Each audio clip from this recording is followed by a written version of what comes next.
여러분 때문에 행복합니다. 네, 연휴 중인데 어쩌고 계셨나요? 저는 어린이날 어디 가나 정말 애들 많더라고요. 길도 많이 막히고. 예, 오늘 이제 그리스도인의 사회생활이라는 제목으로 또 한 3주 정도 진행을 하려고 하는데요. 저희가 지난주까지 그리스도인의 삶에 대해서 이야기를 했어요. 그래서 12장을 빨리 점검할게요. 일단 나 하나하나는 하나님께서 뭘 주시는 사람들이다? 신령한 선물을 주신 사람들이다. 그래서 우리에게 주신 선물들을 잘 가지고 잘 활용하며 사는 게 우리가 살아가는 삶의 목적이다. 두 번째, 우리라고 할 수 있는 너는 우리가 함께하는 사람들과 어떤 사랑을 하자? 어떤 사랑을 하자? 근데 여기서는 제가 지난주까지 우리라고 했거든. 제가 근데 오늘은 너라고 한 이유가 그러니까 이름을 알고 함께하는 사람, 우리라 그러면 또 너무 자꾸 우리의 범위가 좁아져서요. 우리가 알고 있는 사람들은 뭐로 대하자? 형제요 자매로 대하자. 실은 여기 한 가족이 오셨는데 실은 이제 서울에 있는 하늘빛 교회를 다니십니다. 근데 아마 명절에 오셔서 부모님 댁에 오셔서 이제 가까운 이제 저희 교회로 오신 거지. 겨울에 수련회 때 잠깐 학생들을 만났었거든요. 근데 실은요 이런 게 형제애죠. 왜냐면 그러니까 오시면서 걱정하시는 거죠. 한 번만 오는데 그러고 오시는 거예요. 그래서 아니 당연히 그러니까 어느 교회건 우리는 예수님을 우리 그리스도로 섬기는 한 가족입니다. 믿으십니까? 그게 형제자매로 섬기는 거예요. 그래서 처음 보더라도 같은 크리스찬이구나 아니면 같이 우리구나 형제자매로 섬기는 거죠. 그래서 다정하게 대할 수밖에 없는 거고요. 두 번째, 내가 먼저 뭐 하자? 존경하자. 근데 이 내가 먼저가 무슨 뜻이라 그랬죠? 뭘 하듯이? 길을 안내하듯이.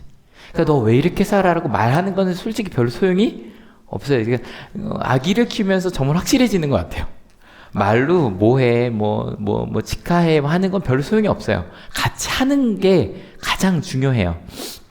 그리고 그렇게 삶으로 가면 실은 우리가 행복해지겠죠, 그죠? 그 다음에 세 번째는 실은 알지 못하는 그들을 위한 거예요.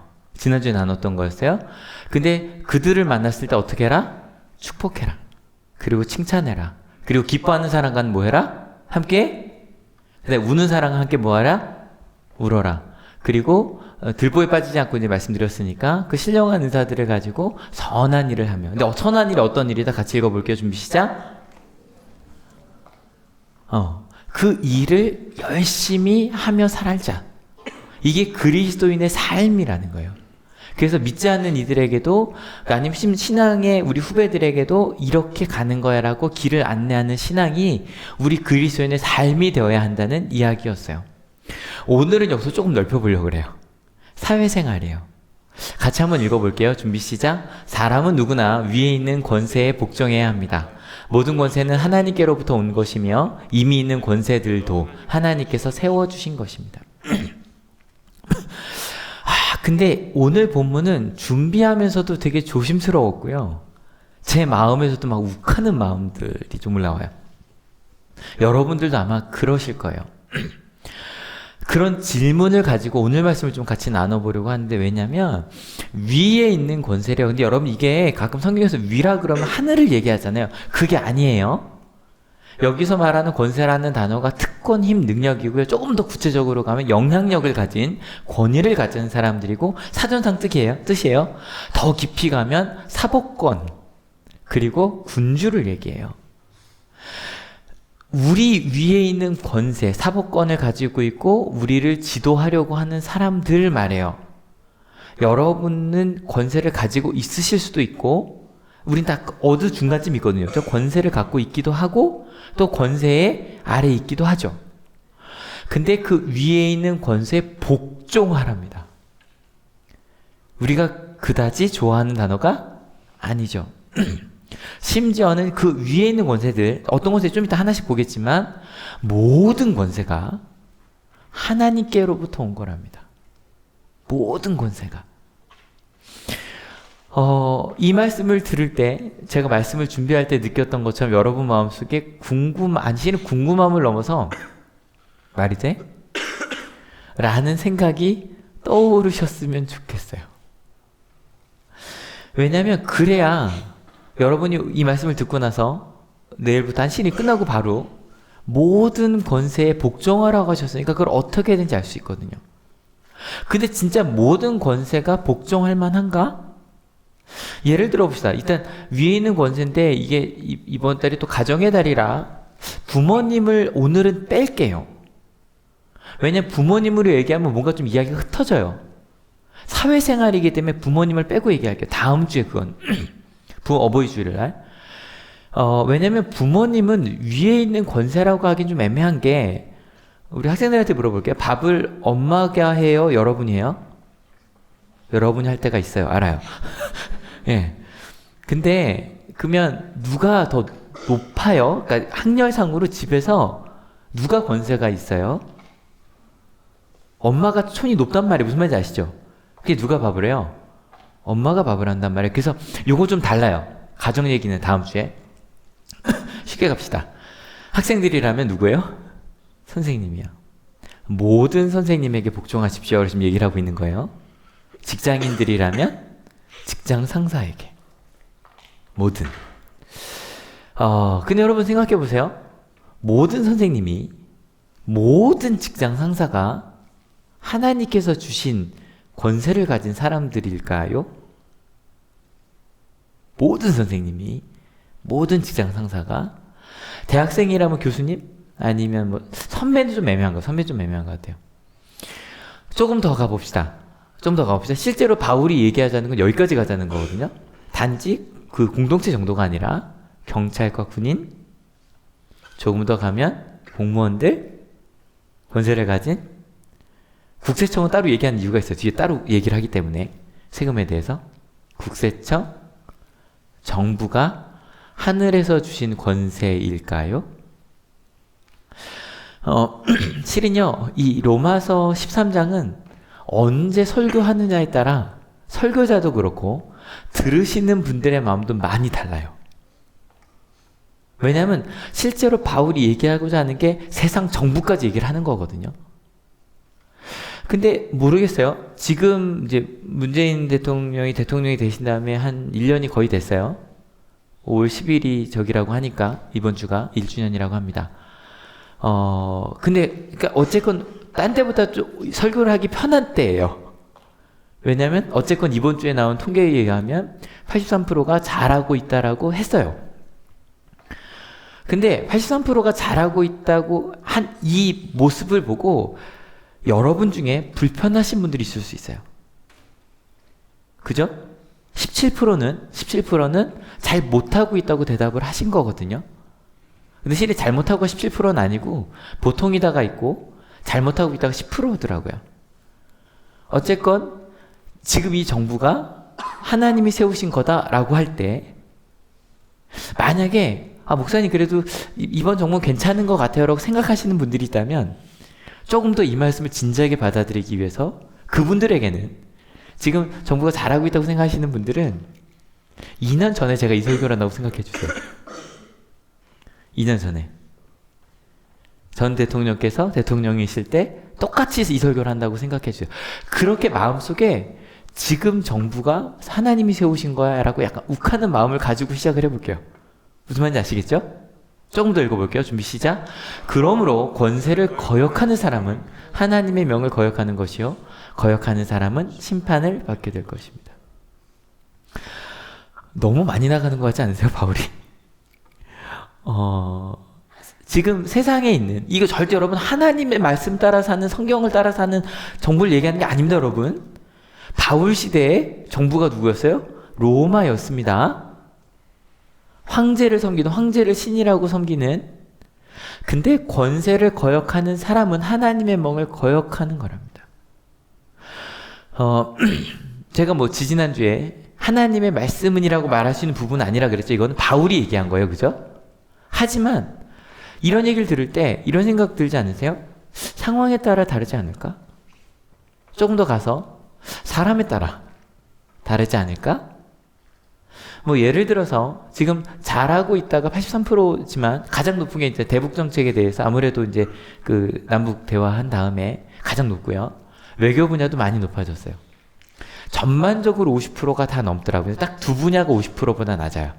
못하고 있다가 높은 게, 못하고 있다가 더 많은 게 두 분야, 두 가지인데 하나는 경제 분야, 하나는 교육 분야예요.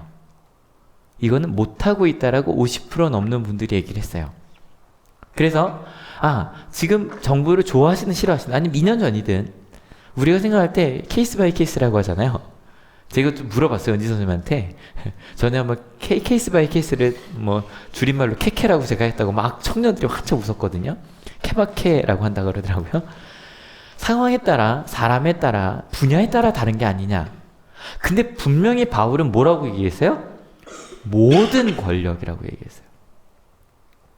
모든 권위, 모든 권력.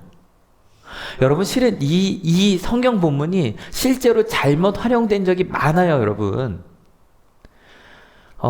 다행히, 뭐가 다행이냐면, 일본의 국교가 기독교가 아닌 게 다행이에요, 여러분.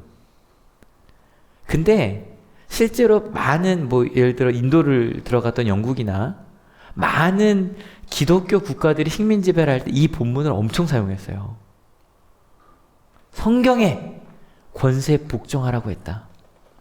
그러니 우리에 복종해야 된다.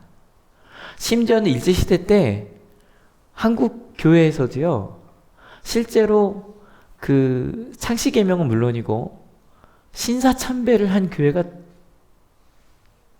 여쭤볼게요. 신사참배를 하지 않은 교회가 더 많을까요? 한 교회가 더 많을까요? 장로님, 어디가 더 많나요? 공식적으로는. 왜냐면 교회, 여러분, 이건 제가 비난하려고 하는 게 아니라 실제로 교회에서 이게 공식적으로 발표를 했어요. 신사참배는 우상하는 게 아니니까 그거 한다고 죄책감 갖지 말아라. 이런 게 가장 보수적인 교단이라고 하는 데서도 발표를 했어요. 그래서 예배드리기 위해서. 하지만 신사참배를 한 교회가 훨씬 더 많아요. 심지어 1940년대가 넘어서는 교회에서 종탑을 뜯어서 무기를 만들게, 그리고 전쟁에 나가라고 홍보한 교회가 많아요. 여러분, 이거는 저희 그리스도인으로서 아셔야 돼요. 우리가 그랬어요. 거기에 근거가 되는 본문이 오늘 본문이에요. 권위 복종하라고 했다.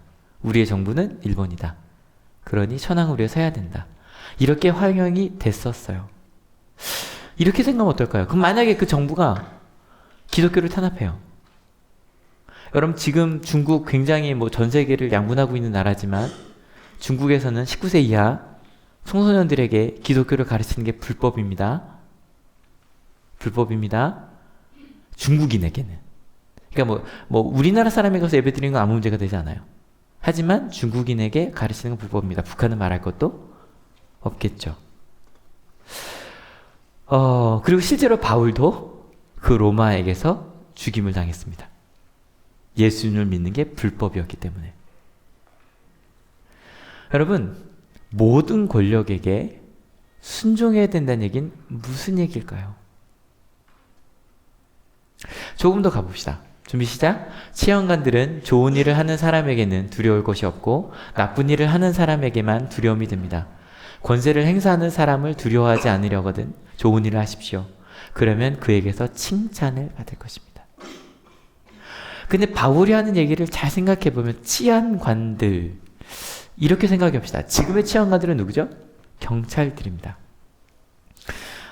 경찰이 두려우신 분, 여기 만약에 경찰이 이렇게 들어오면 나가고 싶다. 다행히 없으신가 봐요. 다행히 없으신가 봐요. 근데 여러분, 여기 운전하시는 분들은 아실 거예요. 운전을 하다가 백차를 보면 백차라고 경찰차를 보면 갑자기 브레이크로 발이 간다. 경찰차를 봐도 두려움이 없다. 언제 두려움이 없어요? 안전벨트를 매고 속도를 지키고 있고 핸드폰을 하지 않고 있을 때.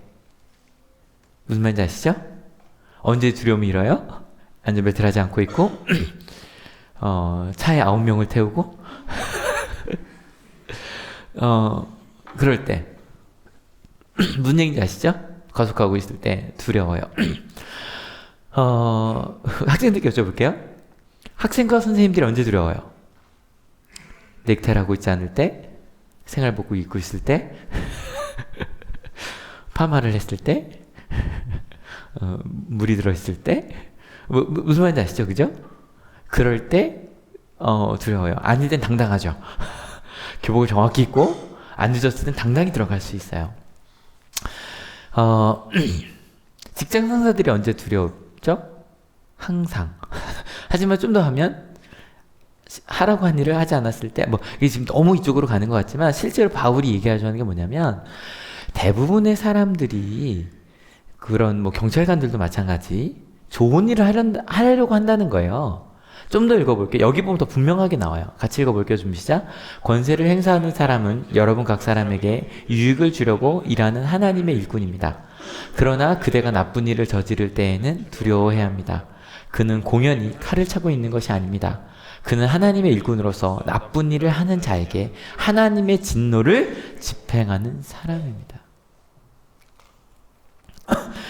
권세를 행사하는 그런 것들이 경찰관들이, 군인들이, 그리고 국세청 직원들이 전반적으로 하나님의 우리 모두에게 유익을 주려고 하는 사람이라는 거예요.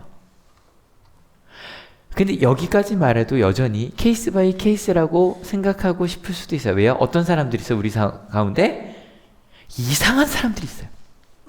이상이 다를 이에 항상 상하니까 보통과 다른 사람들이 있어요. 항상 드라마에는 자기 이권을 채우기 위해 살아가는 경찰관이 나오고, 항상 영화에는 학생을 다른 데 이용하려고 하는 선생님들이 나오고, 그리고 항상 기사화가 되는 건 이상한 정치인들이죠. 맞죠? 분명히 그 이상한 사람들이 있어요. 근데 바울은 우리에게 지금 무슨 이야기를 하고 있는 거냐면 그리스도인이기 때문에 우리의 시선을 조금 바꿔야 한다는 거예요. 어떻게 바꾸냐면 권세를 행사하는 모든 사람들, 노란 부분을 같이 읽어볼게요. 준비 시작. 여러분 각 사람에게 유익을 주려고 일하는 하나님의 일꾼입니다.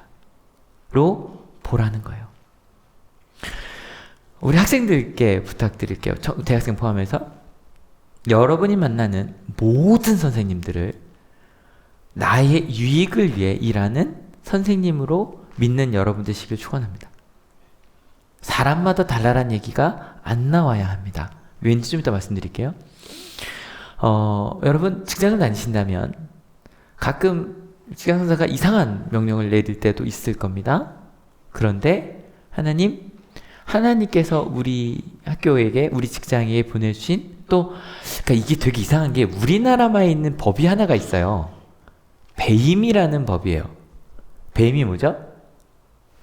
자기 회사에 해를 끼치는 것에 처벌하는 법인데 전 세계 우리나라밖에 없어요. 왜냐면 다른 나라는 이해가 안 되는 거예요. 사장이 자기 회사에 일부러 적자를 내게 한다는 게 이해가 안 돼. 다른 나라에 없는 법인데 우리나라만 있는 법이에요. 그냥 우리는 그 생각을 하는 거죠. 직장 상사가 자기 배를 불리고 회사를 망하려고 한 사람이 있다라고 우리나라 생각을 하는 거예요. 실제로 그런 일이 있었겠죠. 있고요. 하지만 여러분 이제 오늘 말씀을 들으셨으니 모든 사람들이 시선이 다를 수 있지만 최선을 다하는 사람이라고 믿자는 거예요. 가장 힘든 거? 아니 이것도 힘들다고 하지 맙시다. 정치인들이 정말로 나라를 위해 일하고 있다고 생각하자는 거예요. 여러분 그게 정상적인 거잖아요. 맞죠? 당연한 거예요. 가끔 이상한 사람이 있을 수 있다 없다? 있지만 그 이상한 사람들 때문에 대부분의 사람들을 그렇게 생각하지 말자는 거예요.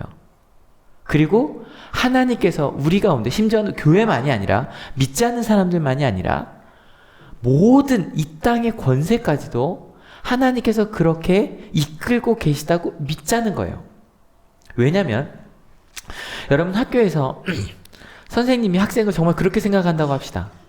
이 학생들은 정말로 그러니까 학생 위치로 가는 게 낫겠네요. 선생님들은 정말 우리를 소중하게 생각하고 가르치기 위해 헌신하시는 분들이야. 제가 이거는 약속해 드릴 수 있는 게 제가 고등학교 1학년 학생들과 함께 꿈찾기를 16년을 하고 있는데 고등학교 1학년이 선생님이 될 때, 그러니까 선생님의 꿈을 적을 때, 저 1학년 때 이렇게 쓰는 거 한 번도 본 적이 없습니다. 저는 62세까지 정년이 보장된 그리고 연금을 충분히 받을 수 있는 교사가 되겠습니다라고 쓴 친구를 한 번도 본 적이 없습니다. 뭐라고 했을까요? 아이들을 돕고 사랑하고 그리고 수학을, 과학을, 영어의 재미를 알려주는 선생님이 되겠다고 썼고, 모든 선생님들은 그것을 꿈꾸며 교사가 되었습니다. 맞아요, 틀려요? 맞습니다.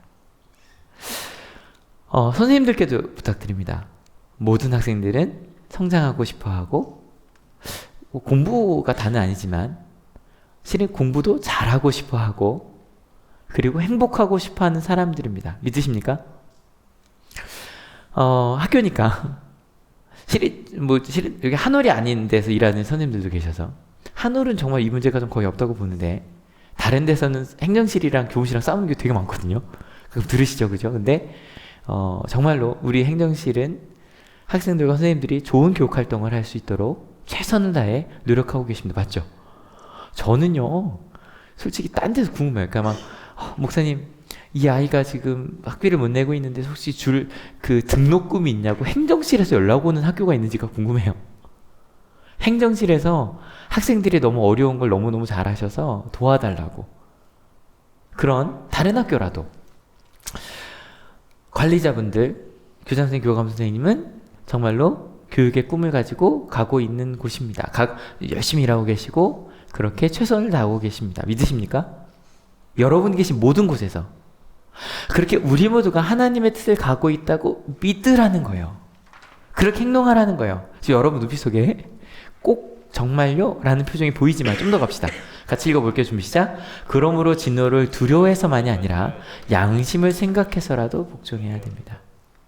진노를 두려워해서, 왜냐면 지금까지 우리나라가 이 길을 많이 갔거든요. 공부 안 하면 큰일 나? 큰일 나? 네 인생 망쳐?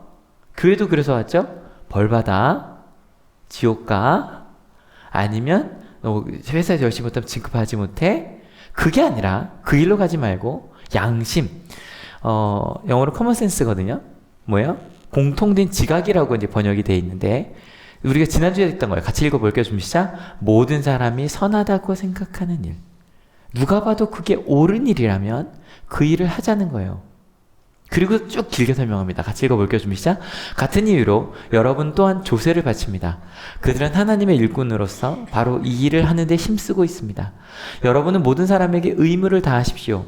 조세를 바쳐야 할 이에게는 조세를 바치고, 관세를 바쳐야 할 이에게는 관세를 바치고, 두려워해야 할 이는 두려워하고, 존경해야 할 이는 존경하십시오. 아마 이 6절은 자영업을 하시는 분들은 진짜 와닿으실 겁니다. 정말로 세금이, 왜냐면 월급쟁이들은요 세금을 먼저 빼고 받기 때문에 잘 모르는데, 돈을 버는 분들은 일단 돈을 벌고 나중에 세금을 내거나 뭐 다양하더라고요, 방법이. 그러기 때문에 빼앗아가는 것 같거든요. 근데 그렇게 하랍니다. 근데 지금 직장인들도 그 13월에 월급이라고 불렸던 게 이제 좀 아니죠. 다시 내기도 하는데, 근데 그 세금도 관세도 하나님의 뜻을 위한 거랍니다. 최근에도 또 관세 안 물려고 했다가 문제가 커지신 분 가족도 있지만, 여러분 왜 이렇게 해야 되는 거예요? 왜? 같이 읽어볼게요. 준비 시작. 서로 사랑하는 것 외에는 아무에게도 빚을 지지 마십시오. 남을 사랑하는 사람은 율법을 다 이룬 것입니다. 진짜 바울이 하고 싶은 얘기가 이것이었기 때문이에요. 우리 가운데서 누가 잘났니 못났니 그따위 정도 일이 아니라, 죄송합니다, 국제적 다니신 분들 안 계시죠? 세금 따위의 일 정도가 아니라 정말 서로 사랑하고 남을 사랑하는 것, 그게 진짜 우리 크리스찬들이 해야 될 사회생활이기 때문에 이것만이 중요하다는 거예요. 근데 여러분, 남을 사랑하는 사람이 어떤 사람일까? 이걸 얘기해야 실은 앞에 것이 좀 이해가 되는데, 남을 사랑하는 사람의 반대말은 뭘까요? 몇 분 얘기하시는데 뭘까요? 오늘 딴 데보다 굉장히 과묵하신 거 아시죠?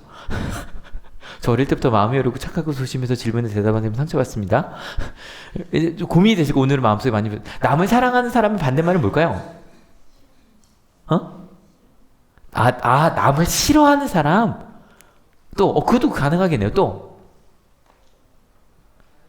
자기를 나를 사랑하는 사람. 여기서 조금만 더 갈게요. 실은 나를 사랑하는 사람보다 조금 더 가서 자기만 사랑하는 사람이어야 합니다. 왜냐면 그 다음 구절에 나와요. 같이 읽어볼게요. 준비 시작. 간음하지 말아라, 살인하지 말아라, 도둑질하지 말아라, 탐내지 말아라 하는 계명과 그 밖에 또 다른 계명이 있을지라도 모든 계명은 내 이웃을 내 몸과 같이 사랑하여라 하는 말씀에 요약되어 있습니다. 이웃을 사랑하는 사람은 나를 사랑하는 사람이에요. 그래서 무슨 말인지 아시죠? 나를 사랑하는 사람이 아니라 나만 사랑하는 사람이에요.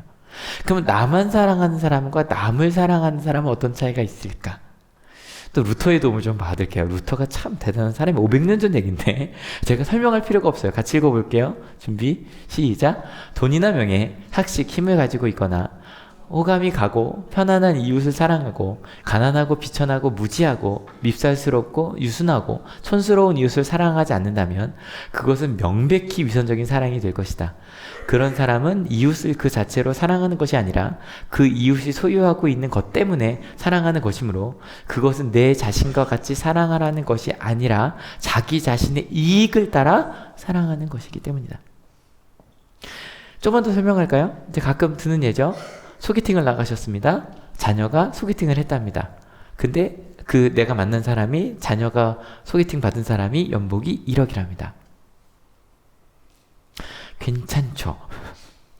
많은 사람들은 며칠 안에 그 사람을 사랑할 이유를 찾아냅니다. 생긴 건 그래도 마음이 착해부터 시작해서 다양한 이유를 만들어내고 부모도 그 사람이 괜찮은 이유를 찾아내서 결혼을 웬만하면 시키고 싶어 합니다. 근데 만약에 그 사람이 망했습니다.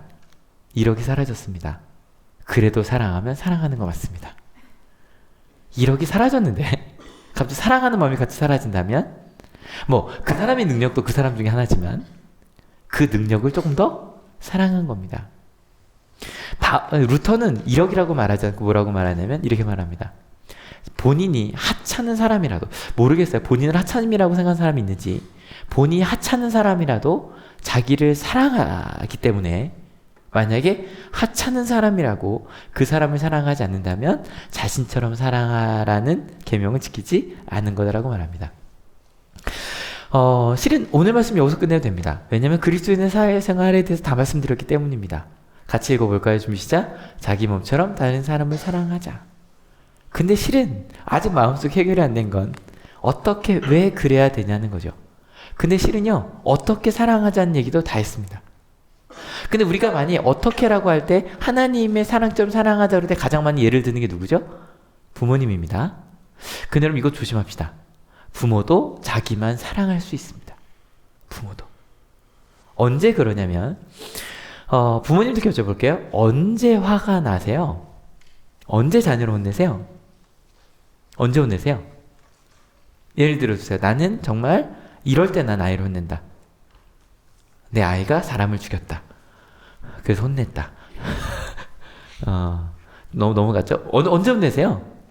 학생들한테 물어볼게요. 여러분 언제 혼나요? 이게 제죠. 언제 혼나요? 청소 안 했을 때, 예. 또 언제 혼나요?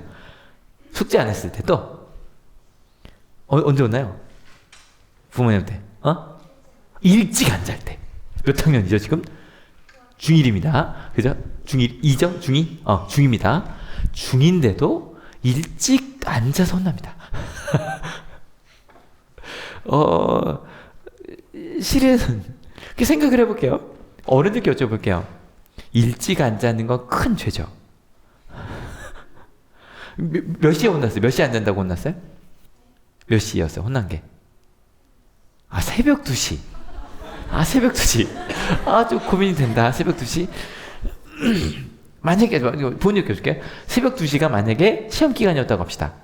공부하고 있었습니다. 혼내실 부모님. 어디 중2가 공부한다고 새벽 2시에 잠을 안 자. 혼내실 분 나는. 일관성 있게. 일단 안 놓으시, 혼낸다. 서진아, 두 분 다 손 드셨어?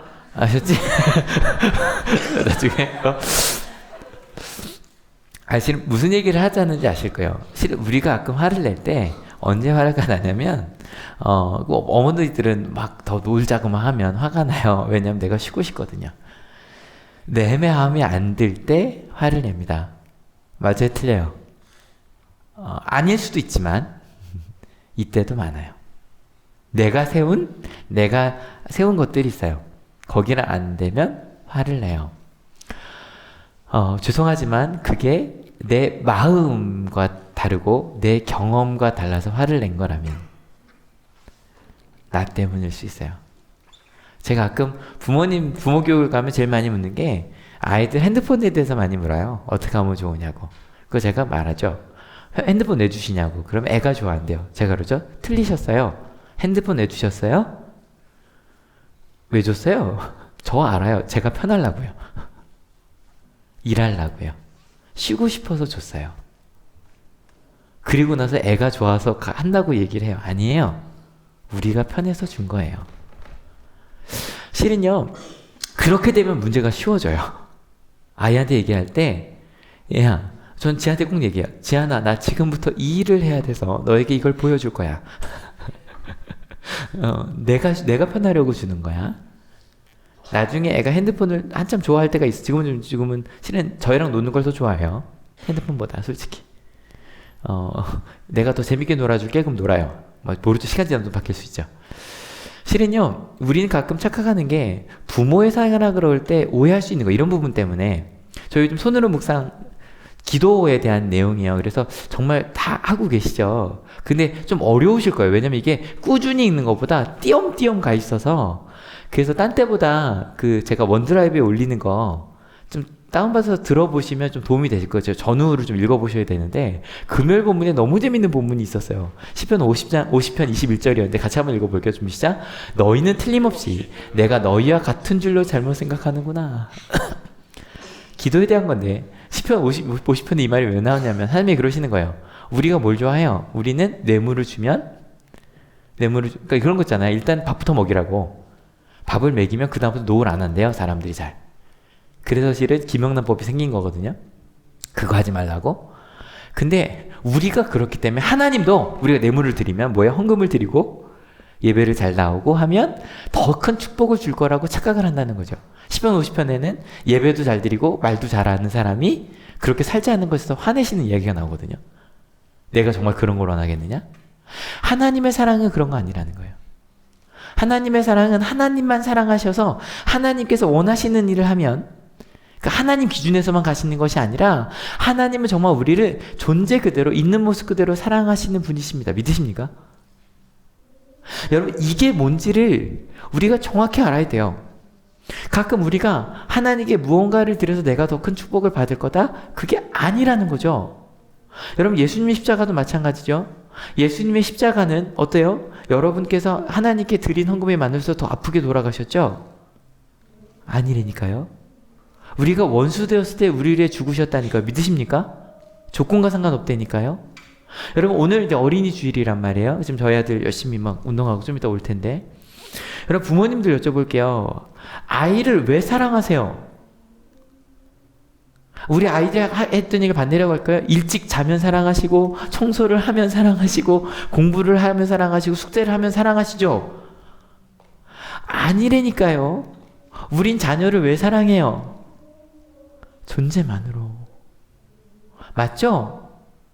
여러분, 부탁드릴게요. 어린이 주일인 오늘 여러분에게 부탁드리는 거 다른 것 아니라 집에서 그렇게 사랑하는 걸 보여주세요. 어떻게 그렇게 해야 되느냐? 방법 다 얘기했다니까 시선을 바꾸시면 돼요. 시선을 어떻게 바꾸냐? 정말 한 사람 한 사람이 신령한 선물을 가지고 있는 너무너무 소중한 사람으로 바라보자는 거예요. 그렇게 보면 무엇이 바뀌는가? 내 마음에 그럴지라도, 그래도 목사님 그러니까 여러분 이거 잘 생각하셔야 돼요. 목사님 혼도 내야 돼요. 잘못하면. 하지만 여러분, 대부분 우리 마음속에 쟤 왜 저래라고 화내는 건 대부분 내 마음에 안 들어서라니까요. 맞죠? 일단 이건 제끼고 나머지 그래도 잘못된 문화가 있잖아요. 바꿔야 될 게 있잖아요. 근데 여러분, 잘못된 문화와 잘못된 세상을 바꾸는 가장 정확한 방법이 시선 바꾸기라니까요. 시선을 그럼 어떻게 바꾸냐? 여러분, 정치인에 대해서 우리 정말 한번 이렇게 생각해 봅시다. 요즘 뉴스가 또 정치가 많이 나오니까 정치인에 대해서 정치인이 특별히 국회의원이 명예만 이렇게 해서 좀 와닿죠, 그죠? 자기 명예만을 위해 살아가는 사람이 아니라 진짜로 국민을 위해 열심히 일하는 사람이라고 바라봅시다. 지금부터. 그리고 좀 고민합시다. 저 말이 정말 국민을 위해 어떤 말일까 고민하고 우리가 원하는 국민을 위해서라면 이렇게 하셔야 된다고 요구하는 거예요. 그리고 그렇게 국민을 위해 사는 사람들을 뽑는 거예요. 이해가 되세요? 국회의원들 단순합니다. 그 중에 심지어 지 명예만을 위해 가는 사람이 있다고 합시다. 그렇다고 할지라도 국민들이 진짜로 국민이 원하는 건 이런 겁니다라고 원하면 그 사람들 그걸 따라옵니다. 표를 받기 위해서. 지 명예만을 위해 살아가는 사람이 아니라, 그래서 이렇게 생각하는 사람은요, 국회의원한테 김영란법 상관없이 뭔가 내 걸 얻어내려고 갈 수밖에 없어요. 맞죠? 하지만 아니야. 국회의원은 그런 사람이 아니야. 국회의원을 만날 때마다 정말 우리를 위해 일하고 계시죠라고 물어보는 거예요. 국회의원을 만날 때마다 정말 우리가 이런 어려움인데 도와주실 거죠라고 말을 하는 거예요. 이런 거 잘해주셔서 고맙다고 말하고, 심지어는 어떤 결정이 누구한테는 손해가 있을 수 있잖아요. 실은 그 결정하셔서 저한테 손해가 됐습니다. 국회의원이 깜짝 놀랄 거예요. 하지만 그 결정이 옳다고 생각하기 때문에 전 당신을 지지합니다라고 얘기해 줘 보세요. 무슨 말인지 아세요? 그렇게 가면 세상이 바뀐다니까요. 저는 바뀐 세상을 조금 경험했습니다. 제가 회의 캠프 중에서 회의 놀이를 합니다. 회의하는 게임을 하는데 중간에 의장이 설명하면서, 의장의 그 영어가 프레지던트예요. 쉐어. 그래서 의장은, 근데 얘들아 프레지던트 하면 뭐라고 번역이 되죠? 대통령이잖아요. 제가 2009년부터 온양하늘고등학교에서 이 캠프를 진행하면서 멘트가 있습니다. 얘들아, 의장은 프레지던트예요. 근데 프레지던트는 우리나라 말로 하면 뭐지? 대통령이요. 얘들아, 근데 대통령은, 왜 의장을 설명하기 위한 거예요. 대통령은 너희가 생각할 때 네 마음대로 하고 싶은 하는 대로 하는 사람이니, 아니면 사람들의 의견을 모아가는 사람이니? 라고 물었어요. 이게 제 멘트예요. 진행하는. 그러면 여러분 뭐라고 대답을 했을까요? 아이들이 보통. 너무 신기하게요. 작년 4월까지 2009년 8월부터 2017년 4월까지 한 번도 빠짐없이 학생들은 자기 마음대로 하는 사람이여라고 대답을 했습니다. 근데 갑자기 작년 5월에 중간고사가 끝나고 이 캠프를 진행하는데, 얘들아 어때? 대통령이라 그러면 지 마음대로 하는 사람이니 아니면 의견을 모아가는 사람이니라고 물었어요. 여러분, 진행하는 사람은요 대충 압니다. 어떤 대답이 나올지 예상을 합니다. 그리고 그에 받아칠 말을 준비하고 있는데 갑자기 모든 아이들이 의견을 모아가는 사람이라고 말했습니다. 당황했습니다. 여러분 오해하지 마십시오. 문재인 대통령이 잘하셔서가 아니에요. 왜요? 그때 대통령 되자마자 하셨어요. 잘해서가 아니에요. 실은 우리나라가 어떠한 그 2016년, 2017년을 겪어가면서 우리의 시선이 바뀐 거예요. 대통령이란, 정치인이란, 왜요? 실은 우리나라는 카리스마 있는 리더가 필요하다는 생각을 많이 했거든요. 카리스마 있는 리더가 무언가 우리를 끌고 가주는 그런 리더가 있어야 된다고. 왜냐면 우리는 왕이 필요했던 나라였으니까. 그러한 정치인이 필요하다고 생각해보면, 여러분 삼김시대라는 걸 얘네들 잘 모르지만 상김시대를 아시는 분 생각해보세요. 상김시대가 끝났을 때 무슨 걱정이 있어요? 왜 우리는 그런 다시 새로운 지도자가 나타나지 않는가 이 생각 했단 말이에요. 삼김과 같은 우리를 이끌 지도자가 필요하다고 생각을 했단 말이에요. 더 이상 그런 지도자는 필요하다 필요하지 않다? 필요하지 않아요. 여러분 미국 같은 나라도 재밌는 건 진짜로 뭐 경선에서 돼서 아주 유력한 대선 주자였다가 대통령에서 떨어져요. 근데 그 다음에 또 대통령 후보로 안 나오는 경우가 많아요. 그런 3기가 같은 정치 지도자가 필요하지 않아요. 왜냐면 우리 의견을 잘 모아줄 그 당시에 그 사람이면 된다는 거예요. 그때 제일 잘할 수 있는 사람 뽑으면 된다는 거예요. 여러분 시선이 바뀌니까 아이들이 대답이 바뀌더라니까요. 여러분 이걸 제일 잘할 수 있는 게 누군지 아세요? 우리 그리스도인들이에요. 세상을 향한 시선을 바꿀 수 있는, 제일 잘 바꿀 수 있는 사람이 우리라니까요. 왜냐하면 우리는 성경을 읽으면서 뭘 꿈꿔요? 같이 읽어볼게요. 준비 시작. 하나님의 나라를 꿈꿔요. 그리고 하나님의 나라를 꿈꾸는 것 정도가 아니라 그렇게 살아요. 그래서 가정을, 학교를, 여러분 공동체를, 직장을 바꿔가요. 여러분 그 사람들만, 얘들아 원래 이런 게 아니야. 원래란 말 있잖아. 원래라는 말은 없다니까요. 이제는 자녀 때리면 큰일 나요. 왜냐면 지난 수요일만 해도 교직원 예배 때 설교자께 저 그랬거든요. 성경에 보니까 때리란 말이 있긴 한데 지금은 안 되죠라는 얘기를 하셨거든요. 잠언에서 그거 쓸 때는 때려서라도 했어야 됐어요. 지금은 안 된다니까요. 하나님의 나라는 그런 나라가 아니라니까요. 그렇게 전혀 새로운 나라를 꿈꾸고 실제로 살아요.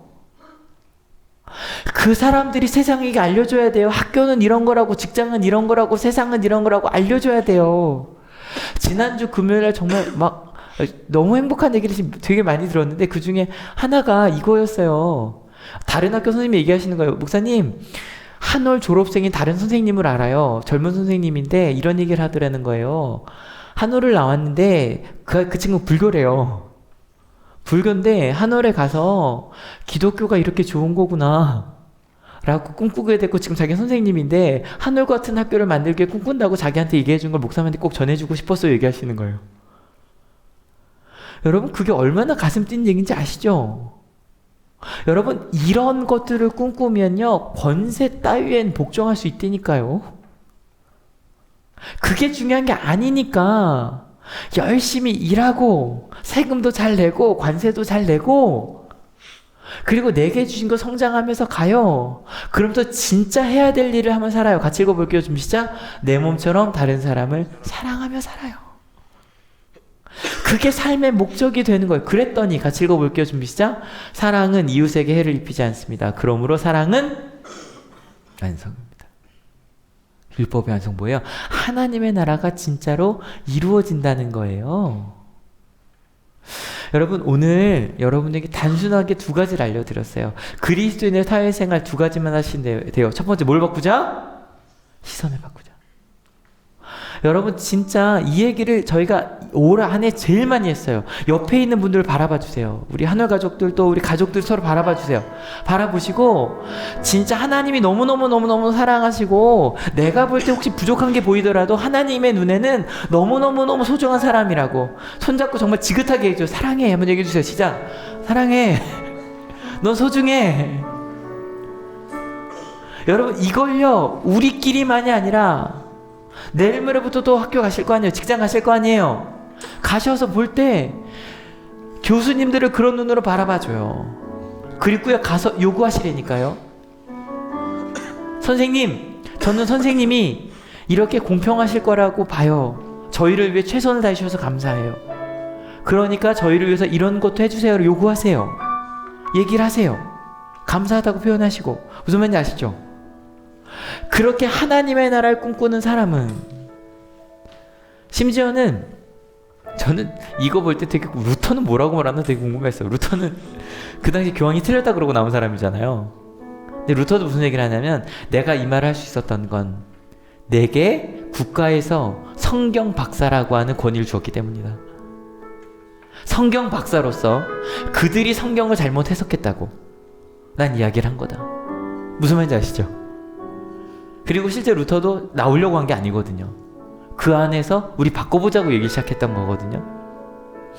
여러분, 그 시선을 바꾸는 게, 그 시선이 바뀌면요, 저도 노력하고 있어요. 이거 말씀 준비하면서 정치인들의 걸 보면서 나름 최선을 다하고 있는 거예요. 양쪽 측면에서. 그게 필요해요. 뭐 지금 남북 대화에 대해서도 누구는 이거 틀렸다라고 말하는 그런 조심스러운 시각도 필요하고, 하지만 밀어주자는 시각 둘 다 필요하죠. 그죠? 양쪽이 균형을 잘 맞추면 가야 돼. 어느 한쪽으로 가면 그게 진짜 공산당이죠. 그러니까 우리 마음속에 진짜로 저 사람들이 만약 내 생각과 다르다고 할지라도 정말로 하나님의 뜻을 이루며 간 사람이라고 믿고 보는 시선을 한번 바꿔보시겠습니까? 시간이 좀 걸리겠죠. 바라봅시다. 그리고 나서 시선을 바꾸셨다면, 여러분, 시선을 바꾼 대로 정말 그것 때문에 우리 실은 왜 우리 지금도 힘들게 살았어요. 막 싸우고 막 그러느라고. 그거 말고 다른 사람을 내 몸처럼 사랑하기 위해 노력하며 살아갑시다. 믿으십니까? 여러분, 이 찬양 부르려고 하는데 제가 좀 도전해요. 이 찬양을 제가 앞에서 마이크 잡고 불러본 적은 없어서 우리 학생들이 같이 부를 건데, 가사가 너무 좋아. 같이 읽어볼게요. 좀 시작. 우리가 꿈꾸는 나라, 그곳은 우리의 고향, 손이 잡히지는 않아도 믿음으로 그곳을 보는. 그것을 바라보는 사람들이 세상을 바꿀 거고요. 지금 이곳에 있는 우리 젊은이들 한번 봐주세요. 젊은이들, 이 친구들이 세상을 바꿀 겁니다. 믿으십니까? 그렇게 바라보며 가는 우리가 되겠다고 찬양합시다.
여러분 두 가지 기억하십시오. 하나는 하나님 나의 시선을 받고 계시 그리스도인의 사회생활에 대해서 얘기합니다. 여러분 직장에서 또 여러분 사회생활에서 학생들이라면 학교에서 하나님 저 이제 하나님의 시선으로 그분들이 다 하나님의 뜻을 이루기 위해 내게 보내신 최선을 다하는 분들이라고 믿겠습니다.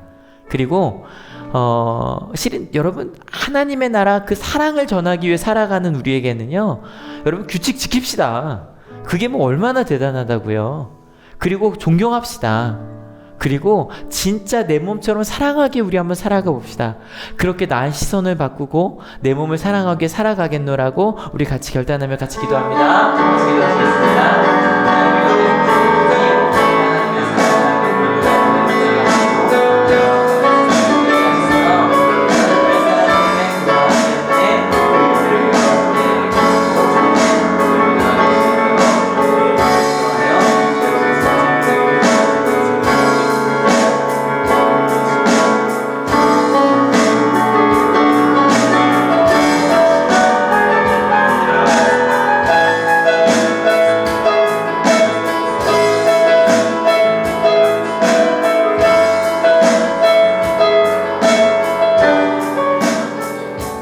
하나님,